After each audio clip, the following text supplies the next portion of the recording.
Bueno, buscamos en nuestras Biblias el libro de Habacuc.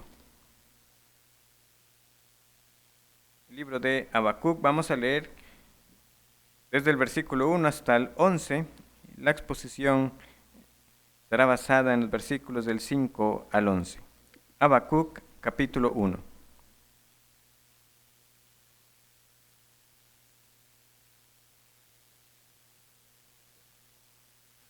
Dice así la palabra del Señor. La profecía que vio el profeta Habacuc. ¿Hasta cuándo, Jehová, clamaré y no oirás? Y daré voces a ti a causa de la violencia y no salvarás. ¿Por qué me haces ver iniquidad y haces que vea molestia? Destrucción y violencia están delante de mí, y pleito y contienda se levantan. Por lo cual la ley es debilitada y el juicio no sale según la verdad. Por cuanto el impío asedia al justo, por eso sale torcida la justicia. Mirad entre las naciones y ved, asombraos, porque haré una obra en vuestros días, que aun cuando se os contare, no la creeréis. Porque aquí yo levanto a los caldeos, nación cruel y presurosa, que camina por la anchura de la tierra para poseer las moradas ajenas. Formidable es y terrible. De ella misma procede su justicia y su dignidad.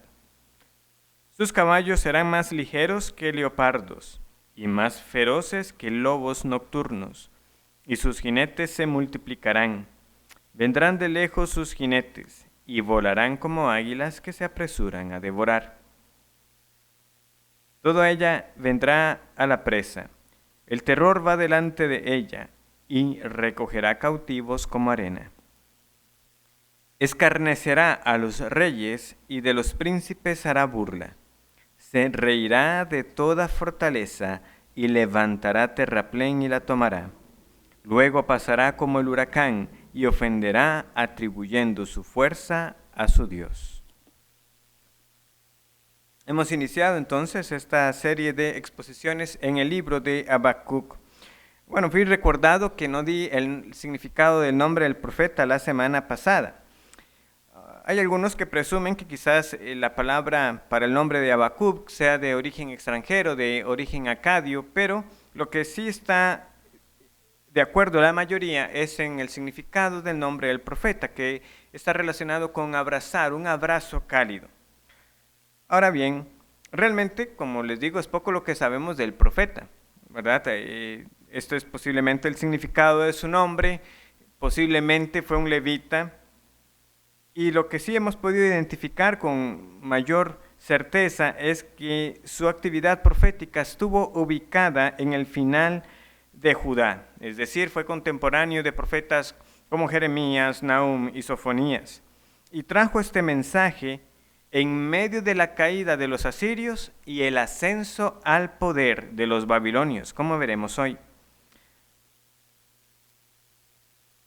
Este libro se destaca entonces por estos diálogos entre el profeta y el Señor. ¿Por qué hay mal en el mundo? ¿Por qué si Dios es bueno y poderoso? ¿Por qué pasan cosas malas? ¿Y por qué parece que hay aquellos que se salen con las suyas? ¿Por qué Dios tarda en castigar? ¿Por qué tarda su respuesta a favor de los que sufren en manos de los impíos? Preguntas como estas son frecuentes en aquellos que quieren justificar su incredulidad de alguna manera. Pero, como hemos visto, también los creyentes se enfrentan a dilemas similares, no solo porque alguien le pregunte esas cosas, sino porque también hay un conflicto en el cristiano al ver precisamente el mal que hay y saber que Dios es justo.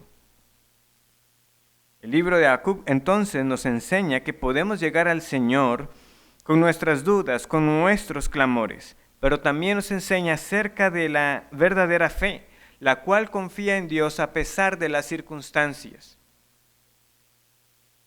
que cree aunque no entienda todo, aunque no sepa el porqué de lo que acontece.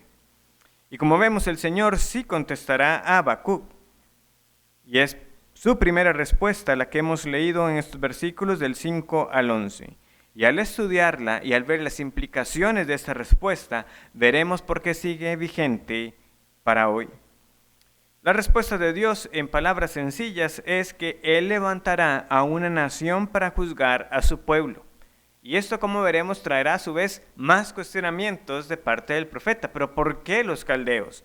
Pero eso es para otro sermón.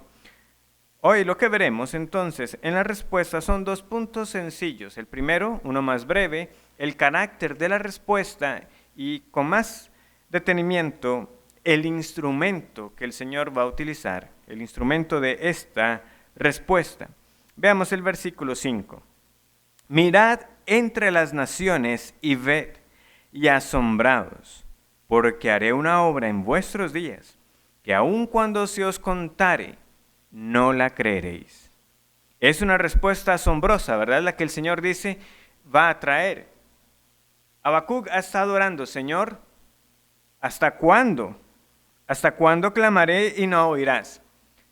Ahora viene la respuesta. Aquí está la respuesta, Habacuc. Voy a hacer algo tan asombroso que no lo van a creer. Ahora, este asombro no es solamente un sentido de sorpresa, es más que sorpresa. Y de hecho, como vamos a ver, no es la sorpresa en el sentido grato de ser sorprendido. Es más de espanto. Podríamos decir se van a quedar atónitos.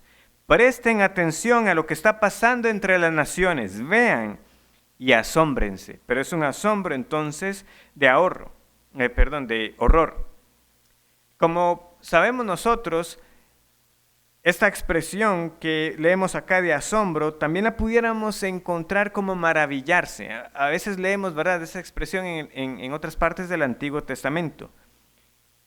Se maravillarán. Pero no es el sentido, como les decía, gratificante, es más de horror.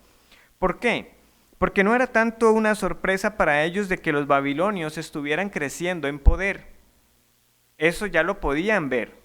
Ellos ya podían, al observar lo que estaba pasando entre las naciones, que en efecto estos babilonios o caldeos, como son llamados en el verso 6, estaban haciéndose cada vez más fuertes. Lo sorprendente, lo horrorizante era que estos caldeos iban a venir contra ellos. Quizás unos años atrás pocos hubieran pensado que la caída de los asirios era posible, pero los asirios cayeron. Entonces la sorpresa no era tanto que ahora fueran los babilonios, porque eran los que estaban dominando y estaban creciendo en fuerza,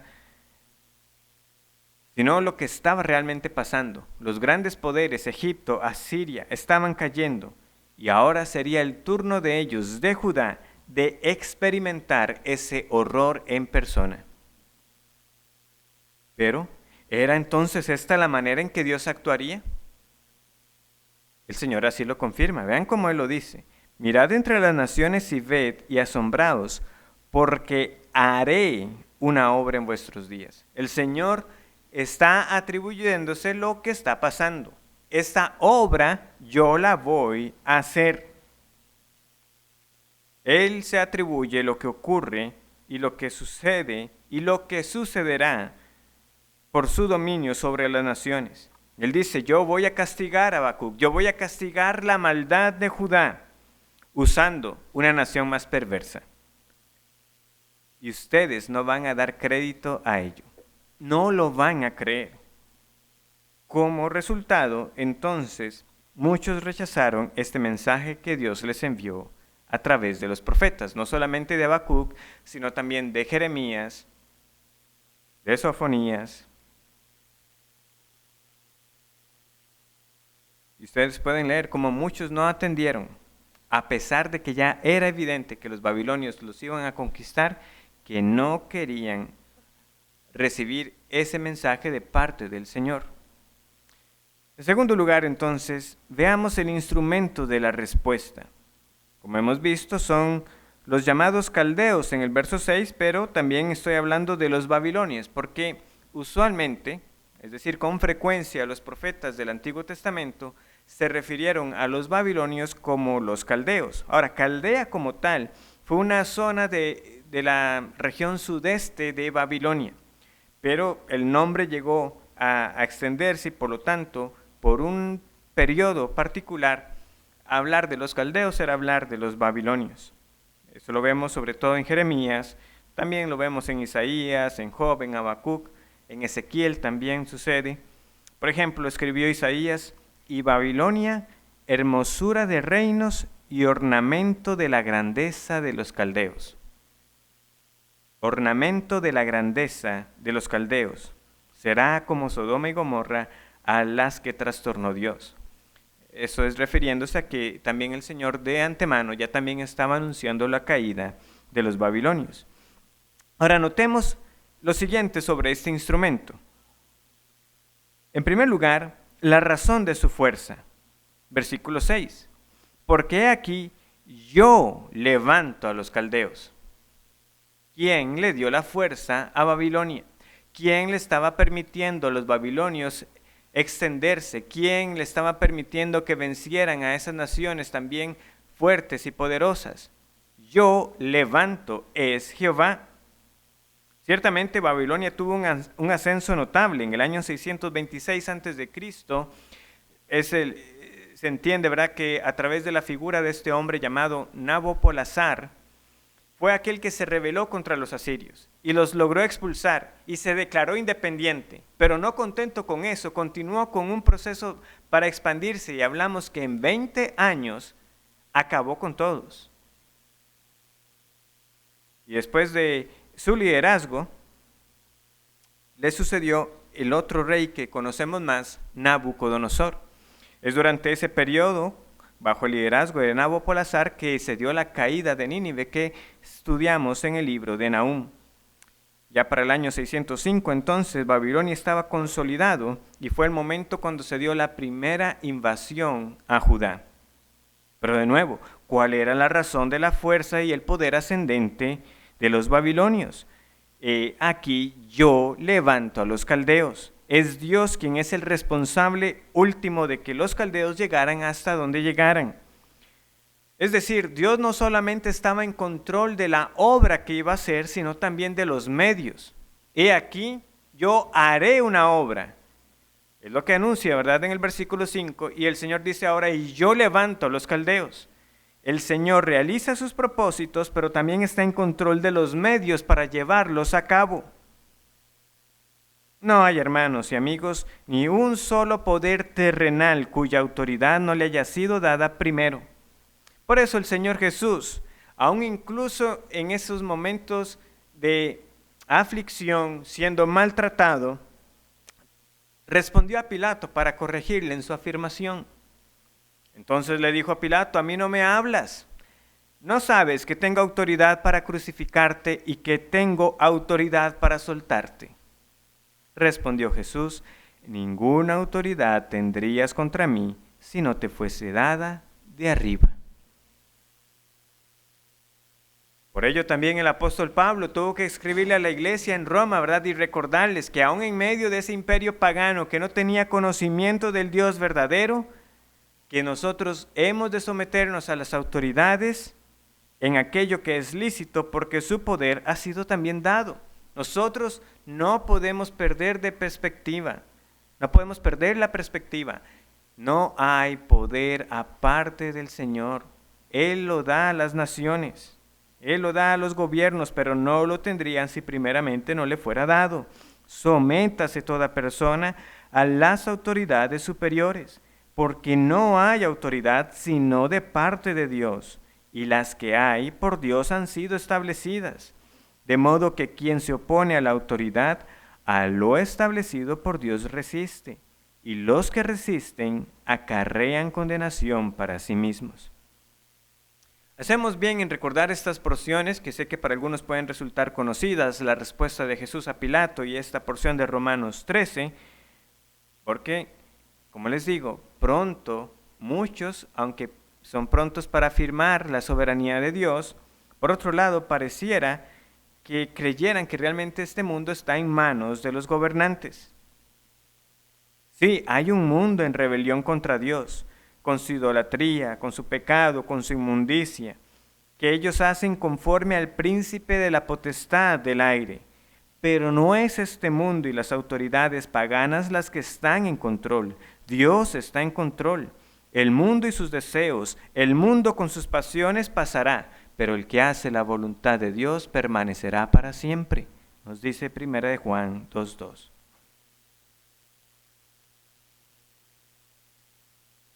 Entonces, los caldeos llegan al poder porque Dios se los da. Ahora, lo que se nos describe nos muestra qué hicieron estos hombres, esta nación, con el poder que les fue dado. Porque no se está excluyendo aquí la responsabilidad humana. Vean, por ejemplo, lo que también nos dice el verso 6. Nación cruel y presurosa, que camina por la anchura de la tierra para poseer las moradas ajenas. Esa es la carta introductoria, ¿verdad? La carta de presentación de los babilonios. Nación cruel y presurosa, o tempestuosa, también podríamos decir. Y como les decía, es que fue en un periodo de 20 años. O sea, en 20 años vencieron y conquistaron toda esta región. El Señor, a través del profeta Ezequiel, en Ezequiel 7:24, también describe a los babilonios como los más perversos de las naciones. Y más adelante, también en Ezequiel capítulo 23, versículo 25, el Señor dice lo siguiente: y pondré mi celo contra ti, y procederán contigo con furor, te quitarán tu nariz y tus orejas, y lo que te quedare caerá a espada. Un lenguaje que apunta a mutilaciones que también eran frecuentes que estos hombres realizaran. Y ahorita veremos un ejemplo muy puntual que nos registra la Escritura. Entonces, sin duda, eran hombres crueles. Vean también lo que añade el versículo 7. Formidable es y terrible, de ella misma procede su justicia y su dignidad. Esto nos habla es de la arrogancia de los babilonios. De ella misma procede su justicia y su dignidad. Ellos no reconocían ninguna ley por encima de ellos mismos. Ellos se justificaban a sí mismos con sus motivos egoístas por los cuales hicieron las cosas. Lo que era correcto era lo que ellos a sus ojos veían correctos.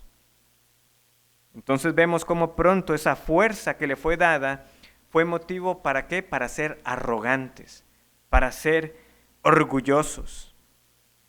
Ahora, ciertamente fueron poderosos. Los versículos del 8 al 10 nos dan varios ejemplos, nuevamente en un lenguaje poético y simbólico, acerca de las capacidades militares que ellos tuvieron.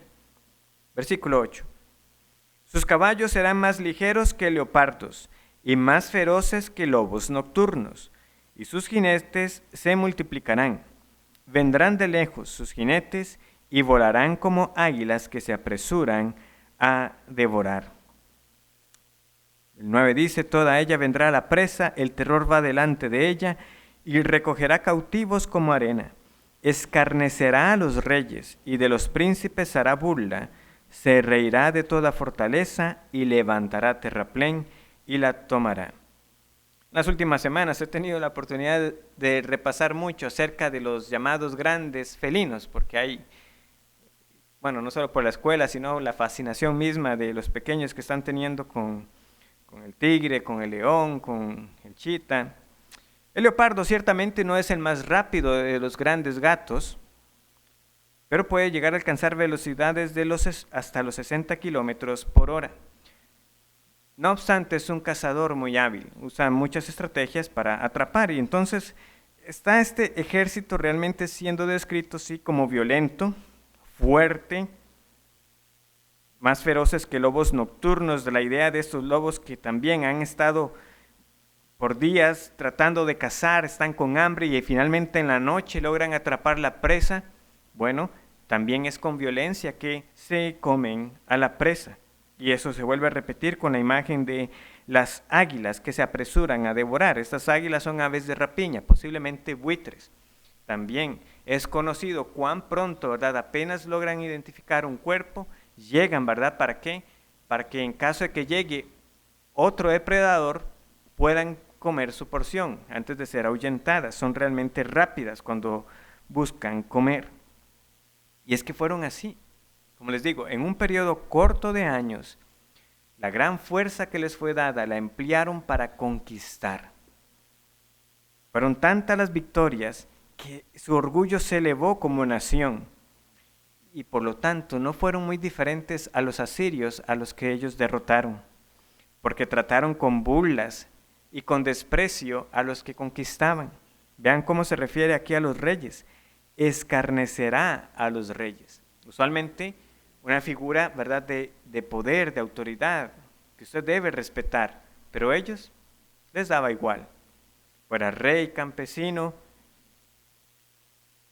De hecho, hablando de esas mutilaciones, nosotros tenemos registrado lo que hicieron con Sedequías, ¿verdad?, el rey. Fue algo cruel. Mataron a sus hijos frente a él y posteriormente le sacaron los ojos. El último recuerdo que quedó. Escarnecen a los reyes y de los príncipes hicieron burla. Parte de su estrategia también se nos narra al final del versículo 10, que dice, y levantará terraplén y la tomará. Como sabemos, las grandes ciudades tenían muros alrededor. Usualmente buscaban fortalecerse para protegerse precisamente de los ataques. Ya Nahum capítulo 3 nos describió parte de la estrategia cuando la ciudad de Nínive cayó, que ellos llegaron y golpearon esos muros, ¿verdad? Posiblemente con estos llamados arietes, aquellos grandes troncos, a veces reforzados con cuernos de animales, y varios hombres a la vez golpeando con ímpetu contra esos muros para estremecerlos. Pero también habían muros que eran altos, y no simplemente bastaba con tratar de derribarlos. Por lo tanto, también otra estrategia era levantar terraplenes, es decir, hacer montículos de tierra que sirvieran como escalera, de modo que así podían llegar a las partes más altas para seguir atacando y tratar de abatir, ¿verdad?, a los atalayas y a los soldados que estaban en las partes más altas. El cuadro que luego nos pinta el versículo 11 en su parte inicial es el resumen de todo esto que hemos leído. Luego pasará como el huracán. Así era. Estos babilonios arrasaron. Las ciudades vencidas quedaron como si un huracán hubiera atravesado por ellas.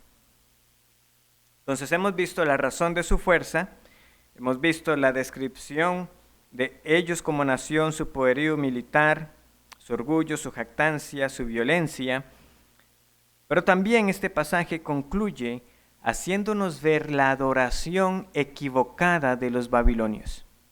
Porque dice, y ofenderá atribuyendo su fuerza a su Dios. Ofenderá atribuyendo su fuerza a su Dios. En algunas traducciones es posible que se lea que ellos ofenderán haciendo de su fuerza a su Dios. Es una manera en que pudiera verse, pero realmente el sentido como lo tenemos aquí expresado es apropiado. Ellos dieron su agradecimiento a sus dioses, ellos fueron politeístas, pero aquí se habla particularmente de su Dios, porque de todas esas deidades los babilonios tuvieron a uno que destacó, y este fue Marduk o Bel.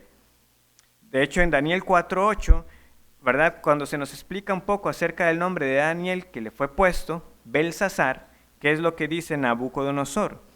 Hasta que entró delante de mí Daniel, cuyo nombre es Belsasar, como el nombre de mi Dios. Entonces, cuando los babilonios hablaban de su Dios, no era que estaban diciendo que ellos solo reconocían a un Dios. Tenían muchos dioses, pero uno era el Dios patrón. Dice un comentario bíblico.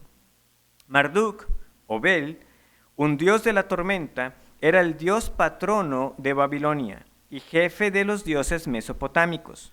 Los mesopotámicos consideraban a Marduk como el dios supremo y gobernante absoluto del universo. Marduk fue constantemente retratado como un dios guerrero que guió a los babilonios a la batalla. Cuando los babilonios salieron victoriosos, le dieron crédito a su dios guerrero. Y es así hasta el día de hoy. Las naciones no reconocen que sus logros son debidos al único Dios verdadero que gobierna sobre todo. Y lo mismo que vimos con los asirios, lo seguimos viendo ahora con los babilonios. Ellos no sabían que la razón por la cual avanzaron y conquistaron y tuvieron años de ser el imperio más poderoso se debía a que Dios se los había dado. Por ejemplo, busquemos Isaías capítulo 10. Isaías capítulo 10, versículos del 5 al 7.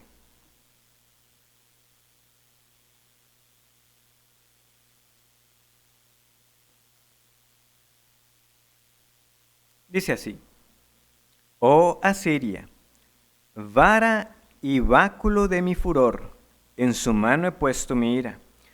Le mandaré contra una nación pérfida, y sobre el pueblo de mi ira le enviaré, para que quite despojos y arrebate presa, y lo ponga para ser hollado como lodo de las calles. Aunque él no lo pensará así, ni su corazón lo imaginará de esta manera, sino que su pensamiento será desarraigar y cortar naciones no pocas. ¿Qué era Siria sino simplemente vara y báculo del furor de Jehová, aunque ellos no lo pensaron así? Asiria no estuvo consciente de ello. Lo mismo entonces Babilonia. Es Dios quien los levanta, es Dios quien les da la fuerza, pero ellos estaban atribuyendo eso ¿a quién? A sus dioses falsos, en particular a Bel. Pero eran instrumento del Señor. Lo mismo también, más adelante, veremos que el Señor lo tendrá que decir ¿de quién? De Ciro, y por ende de todo el imperio persa. Es mi instrumento para llevar a cabo mi voluntad. Pero notemos que hay entonces una doble jactancia, porque verdad, ellos se jactan a sí mismos, ellos son el parámetro con los que definen la justicia y la dignidad. Ellos se burlaban de los reyes, estaban muy orgullosos de su fuerza, pero a la vez también rendían honor a sus dioses falsos. ¿Por qué? Porque así pasa con los dioses falsos. Ellos sí comparten su gloria. Por ejemplo, volviendo al rey Nabucodonosor, ese rey babilonio tan conocido, ¿qué dijo él en Daniel capítulo 4, versículo 30? ¿No es esta la gran Babilonia que yo edifiqué? Que yo edifiqué para casa real con la fuerza de mi poder y para gloria, no de Bel, sino de mi majestad. Entonces, por un lado, Daniel, Belsasar, como el nombre de mi Dios, pero esta es Babilonia la que yo edifiqué. Ahora, ¿qué edificó él si el victorioso fue su padre, Nabopolassar? Pero así es el hombre, orgulloso y jactancioso. Los babilonios tuvieron muchas victorias, pero no dieron la gloria a Dios, sino que se jactaron en su fuerza y en sus dioses. Y yo pregunto, ¿es usted diferente? ¿De qué se jacta en esta vida? ¿Cómo analiza usted los logros que se le ha permitido tener? Y aclaro, porque si alguno dijera, pastor, ¿está usted insinuando que es indebido alegrarse en obtener un título, en comprar una casa o por haber viajado a muchos países? No, por supuesto la Biblia nos dice que el Dios vivo es quien nos da todas las cosas para que las disfrutemos, nos da todas las cosas en abundancia para que las disfrutemos. Pero es muy fácil para el hombre trastocar el orden, poner las cosas en lugar de Dios. Yo estudié, yo aprobé los exámenes, yo me gradué. No fue Dios, no fue gracias a Él, pensarán algunos. Yo trabajé, yo ahorré, yo compré tal cosa u otra, me la gané con el sudor de la frente, no Dios. Yo he llegado hasta donde estoy con mucho trabajo, mucho esfuerzo, escalando posiciones, haciendo negocios. ¿Usted o Dios? Bien podríamos citar las palabras de Pablo. ¿quién te distingue? ¿O qué tienes que no hayas recibido? Y si lo recibiste, ¿por qué te glorías como si no lo hubieras recibido? Porque toda buena dádiva, todo don perfecto desciende de lo alto del Padre de las luces, de Dios, en quien no hay sombra de mudanza ni de variación. Por supuesto, yo no estoy excluyendo la responsabilidad en el uso de los dones, en el uso de aquello que el Señor nos da, de ser buenos mayordomos. Pero lo que somos y lo que alcanzamos o lo que no alcanzamos y lo que tenemos y lo que no tenemos escapa más allá de nuestra voluntad, porque nuestra voluntad no es soberana. El único soberano es Dios. La Biblia entonces nos habla para el cristiano de un esforzarse en la gracia. El cristiano hace, trabaja, ora, sabe que es llamado a glorificar a Dios en cada área de su vida y en todo lo que hace. Pero es el cristiano también el que puede decir, he trabajado, pero no yo, sino la gracia de Dios conmigo. Da la gloria a Dios. Él me da para hacer, hago aquello a lo que me ha llamado a hacer, pero la gloria es para Él. Ellos pasaron como huracán, ofendieron, pero atribuyeron su fuerza a su Dios. ¿A quién da usted la gloria de lo que tiene y de lo que no tiene? Dios levantó a los babilonios, pero también castigó su prepotencia. Poco importa entonces ser exaltado en esta vida, viviendo como si Dios no existiera y como si Dios no demandara cuentas de lo que hicimos con lo que nos dio, para caer al final, para simplemente ser exaltado en esta vida, pero en el día final ser humillado. Porque este Dios resiste a los soberbios. Y en el día final, la risa de muchos hoy se convertirá en lloro y su gozo en tristeza, como también escribe Santiago. ¿A quién da usted la gloria? ¿A quién usted reconoce? ¿Se jacta en su fuerza o reconoce aquello como dado por Dios? Pero hay más en esta profecía de Habacuc, porque hay algo sorprendente en este versículo 5. Mirad entre las naciones y ved, asombraos porque haré una obra en vuestros días que aun cuando se os contare, no la creeréis. Resulta que Pablo la cita en una de sus predicaciones en Hechos capítulo 13. Entonces vamos a ir a Hechos capítulo 13. El sermón es extenso, no lo leeré completo, pero sí vamos a ver varias de las aplicaciones que Pablo está haciendo en este sermón.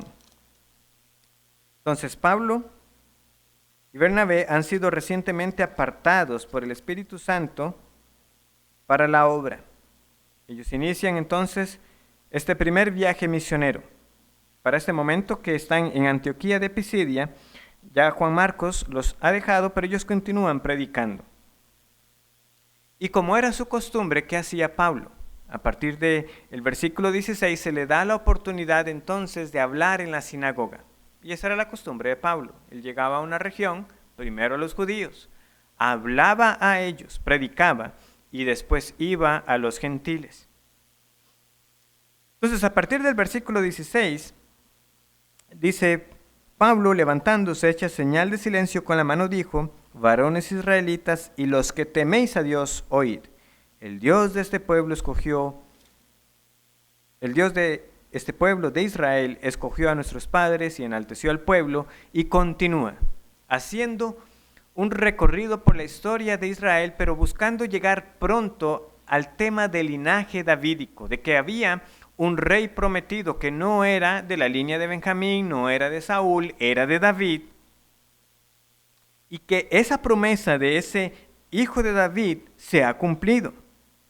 Dice así el versículo 23, de la descendencia de este y conforme a la promesa, Dios levantó a Jesús por Salvador a Israel. Y entonces, a partir de ese momento, hace un resumen del ministerio de Jesús, de Juan el Bautista, que anunció que Jesús iba a venir. Luego nos cuenta acerca de la crucifixión, muerte y resurrección de Cristo. ¿Y cómo resume Pablo este mensaje que les está anunciando a ellos? Como el Evangelio, versículo 32.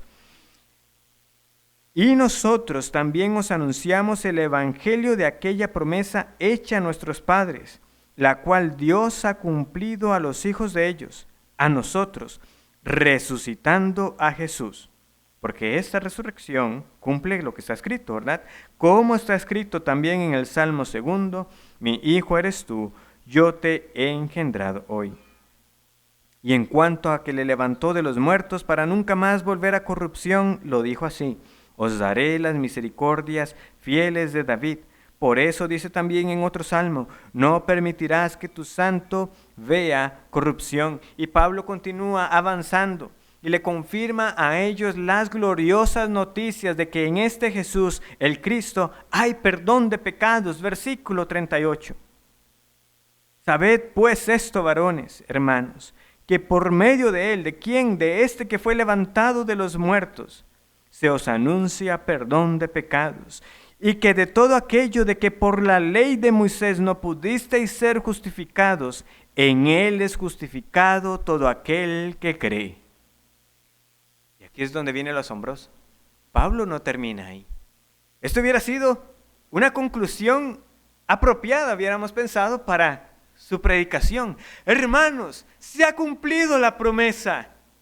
Lo que no podíamos por la ley, lo que no podíamos nosotros cumplir, ahora tenemos el perdón de nuestros pecados en ese Mesías que tanto anhelábamos. Ya es, ya vino, ya estuvo entre nosotros. Crean. ¿No? Les dice en el versículo 40. Mirad pues, que no venga sobre vosotros lo que está dicho en los profetas. ¿Y a quién cita? A Habacuc. Mirad, oh menospreciadores, y asombraos y desapareced, porque yo hago una obra en vuestros días, obra que no creeréis si alguien os la contare.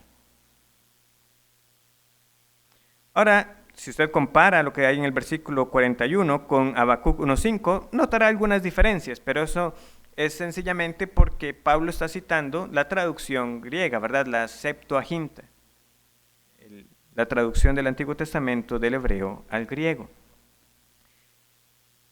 Pero hay mucho que preguntarse acá.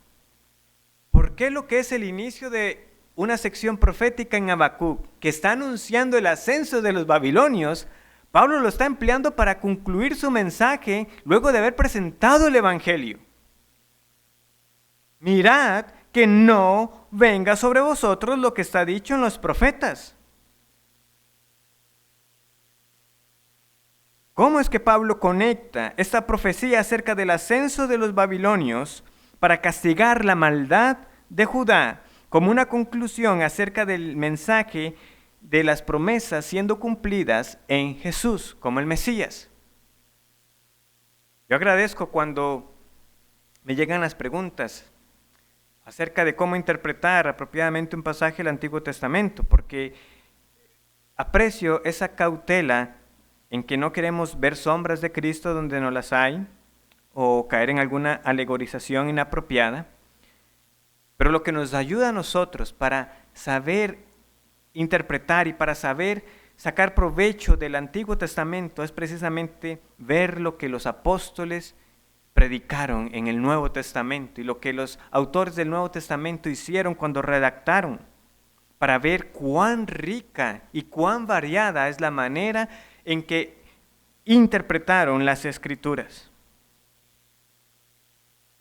Estos son ejemplos inspirados para nosotros, para que tengamos provecho.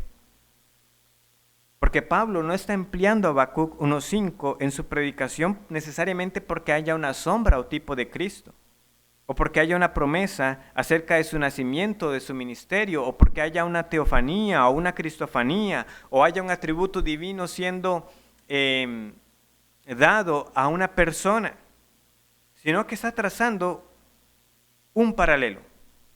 Hay un paralelo en esa profecía de Habacuc con lo que yo les estoy diciendo a ustedes. Por eso les dice, presten atención, no les vaya a pasar lo que les pasó a aquellos que también escucharon el mensaje de parte del Señor. Y veo el paralelo en dos aspectos. En primer lugar, porque el mensaje que Pablo está proclamando era difícil de creer. Y en segundo lugar, porque el mensaje de Pablo demanda una respuesta. Es decir, el mensaje que Habacuc proclamó era difícil de creer, pero el mensaje que Habacuc proclamó también demandaba una respuesta. Y ese es el punto de Pablo, como vamos a ver. Primero, ¿por qué era difícil de creer para los judíos? Recuerden la pregunta que vendrá en Habacuc. ¿Realmente la respuesta a Dios para castigar el mal de Judá era traer a una nación igual o más cruel y pecadora como los caldeos? ¿Era esa la respuesta a las oraciones por justicia? Por eso el Señor les está diciendo, yo haré una obra que no la van a creer, les va a ser difícil de creer. Del mismo modo, con asombro, los judíos no recibieron el mensaje de que el Mesías había venido porque para ellos era difícil de creer, es más, hasta consideraban una herejía. Ahora, brevemente, entre las razones que podemos ver de las que nos muestra la palabra, y por lo cual los judíos se resistían a creer, en primer lugar estaba el hecho de que claramente este mensaje que era proclamado decía y afirmaba que este Jesús es Dios mismo. Es el Mesías, pero es Dios. Y eso a pesar de que las Escrituras en el Antiguo Testamento ya anticipaban de que esa figura mesiánica no era simplemente un hombre. O sea, muchos pasajes del Antiguo Testamento dejan ver, sí, el que vendrá es un hombre, pero es más que un hombre. Sin embargo, para muchos fue una piedra de tropiezo cómo afirmar que Dios es uno, pero también que Dios es más que uno. No podían. Sencillamente, ¿cómo es que ustedes nos están diciendo que este Jesús es Dios? Muchos rechazaron, por lo tanto, esta proclamación. Lo tomaron como una novedad, como una herejía. También fue una piedra de tropiezo para los judíos que los cristianos dijeran que este Mesías, que fue sin pecado, muriera como un ladrón en una cruz. Precisamente como aquellos que recibían la maldición de Dios, porque escrito está, maldito todo aquel que es colgado en un madero. Si fue el hijo de David, debía estar sentado en el trono. Pero ¿cómo es que este hombre, que ustedes dicen que fue sin pecado, se sentó a comer y a beber con los publicanos y murió bajo la maldición de Dios al ser colgado en el madero? ¿Cómo pudo ser este el Mesías? Tercero, era también difícil para ellos creer que este mensaje solo requiriera la fe y que fuera tanto para judíos como para gentiles. Vean lo que Pablo les está diciendo. En Él, ¿verdad? En Él podemos ser justificados de todo aquello que no podíamos según la ley de Moisés. ¿Quiénes tenían que ser los primeros en reconocer esto? Sino los propios judíos. Como Pedro también se los dijo unos capítulos antes en Hechos 11. O sea, hermanos, reconozcamos que nosotros no hemos guardado la ley de Moisés como tenía que ser guardada. Pero a los gentiles, como a nosotros se nos ha concedido esta salvación, ¿con qué? Con el arrepentimiento para vida. Es imposible guardar la ley perfectamente. En cambio, la justicia de Dios es para todo aquel que cree exclusivamente en este Mesías que vino, el Dios encarnado en Jesús. No era la circuncisión, no eran los mandatos de hombres que habían ideado para justificarse a sí mismos, era por la fe.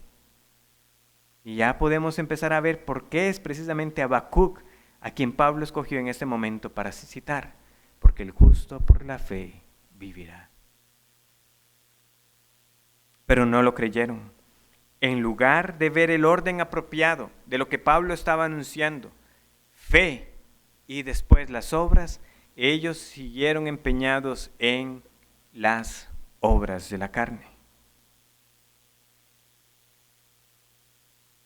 en una salvación ganada en su esfuerzo.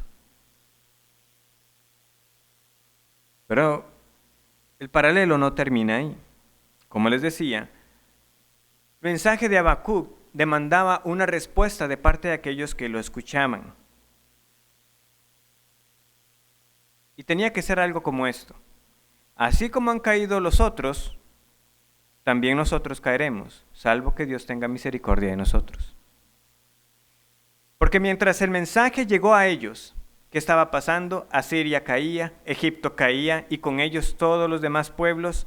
Era el momento para arrepentirse. Era el momento para que ellos vieran: tengo que ponerme a cuentas con Dios, porque es cuestión de tiempo para que este castigo venga. Haré una obra, les dijo el Señor. Era el momento para reconocer su pecado y para ofrecer los sacrificios en fe, esperando aquel día en que viniera aquel sustituto que pondría fin al pecado de una vez por todas.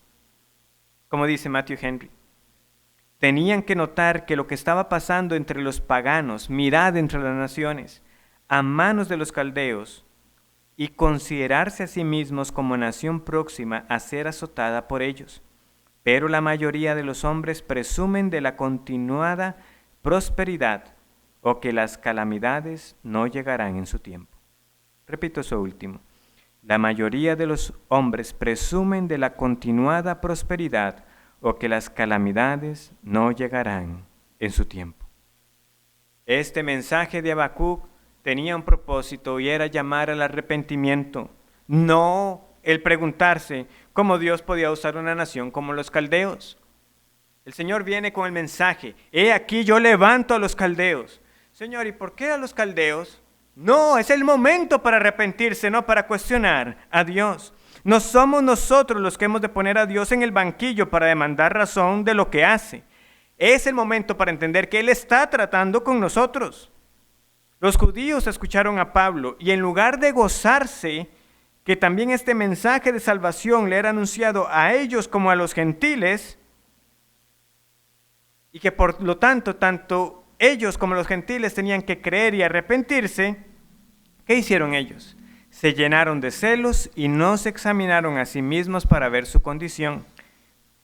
Vean lo que pasa después de que Pablo les dijo esto: mirad que no os venga sobre vosotros lo que está dicho en los profetas. Versículo 42. Cuando salieron ellos de la sinagoga de los judíos, los gentiles les rogaron que el siguiente día de reposo les hablasen de estas cosas. Ahora, ellos no estaban en la sinagoga, pero ellos: cuéntenos a nosotros también, ¿qué es eso? Y despedida la congregación, muchos de los judíos y de los prosélitos piadosos siguieron a Pablo y a Bernabé, quienes, hablándoles, les persuadían a que perseverasen en la gracia de Dios. El siguiente día de reposo se juntó casi toda la ciudad para oír la palabra de Dios.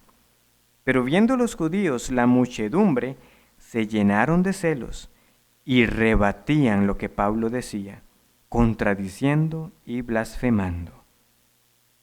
Entonces Pablo y Bernabé, hablando con denuedo, con valentía, dijeron: a vosotros a la verdad era necesario que se os hablase primero la palabra de Dios, mas puesto que la desecháis y no os juzgáis dignos de la vida eterna, he aquí nos volvemos a los gentiles.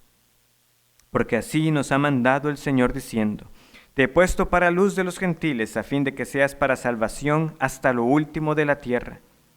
Los gentiles, oyendo esto, se regocijaban y glorificaban la palabra del Señor, y creyeron todos los que estaban ordenados para vida eterna. Y la palabra del Señor se difundía por toda aquella provincia. Pero los judíos instigaron a mujeres piadosas y distinguidas, y a los principales de la ciudad, y levantaron persecución contra Pablo y Bernabé, y los expulsaron de sus límites. Ellos entonces, sacudiendo contra ellos el polvo de sus pies, llegaron a Iconio. Y los discípulos estaban llenos de gozo y del Espíritu Santo. Y esto que vemos que pasó aquí en Pisidia, en Antioquía de Pisidia, pasó en muchas otras sinagogas. Ellos proclamaron el precioso mensaje del Evangelio. Y muchos no creyeron, pero no contentos con no creer, con no juzgarse dignos de la vida eterna, persiguieron. Persiguieron a Pablo, estuvo en ocasiones a punto de morir. No podían concebir que ellos y los gentiles estuvieran en una misma categoría y que a ambos se les demandara lo mismo: crean en Jesús. Y trágicamente cerraron sus oídos y menospreciaron el mensaje. ¿Qué les dijo Pablo? Estén atentos, vean que no sean ustedes como aquellos de lo que se dijo en los profetas. Miren, menospreciadores. ¿Y qué hicieron? Eso mismo, menospreciaron. Y de este modo muchos persisten hasta hoy en sus pecados. No hay tragedia, no hay crisis, no hay sermón que les inquiete. Se sienten intocables, se sienten confiados en sus capacidades para salir adelante. No se ven como los pecadores que son.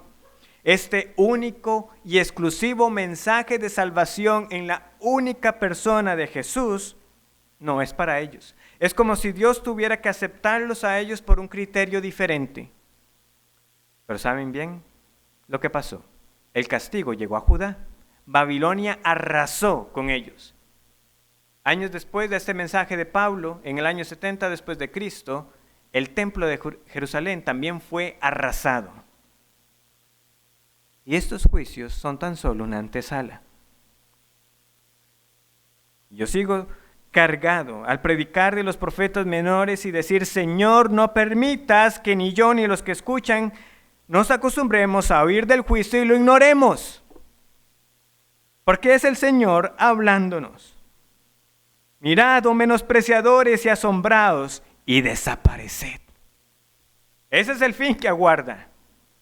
Un día no serán más, no como escuchábamos, no porque deje su existencia de ser por completo, pero desaparecerán de la vista de Dios para ser castigados por la eternidad.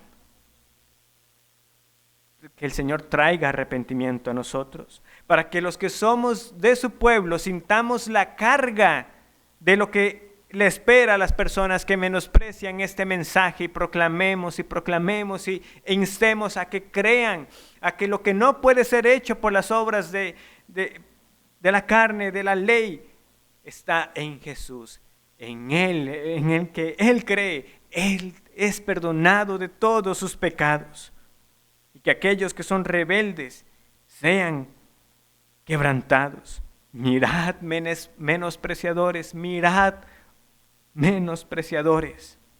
¿Por qué tendrá usted su parte con los rebeldes? ¿Por qué va a tener que su parte con aquellos que no quisieron escuchar y que en cambio rebatieron y pelearon contra este mensaje que en su esencia es sencillo? Pero precisamente esa sencillez es la que golpea el orgullo humano y la sabiduría humana. ¿Cómo puede ser que el Dios justo y santo, que conoce mi maldad y mi rebelión, me acepte única y exclusivamente por los méritos de Cristo? Pero así es. Ese es el mensaje. Crea en Jesús. Oremos. Señor, te damos gracias por tu palabra, por lo que nos sigues hablando a través de tus profetas. Apiádate de nosotros y que sintamos nosotros punzadas, inquietudes en lo más profundo de nuestro ser, de que no vaya a resultar que escuchando las maravillas del Evangelio seamos nosotros de aquellos que menosprecian este mensaje. Que aprendamos bien de lo que ocurrió y guárdanos entonces de esa actitud soberbia que quiere cuestionar antes que creer.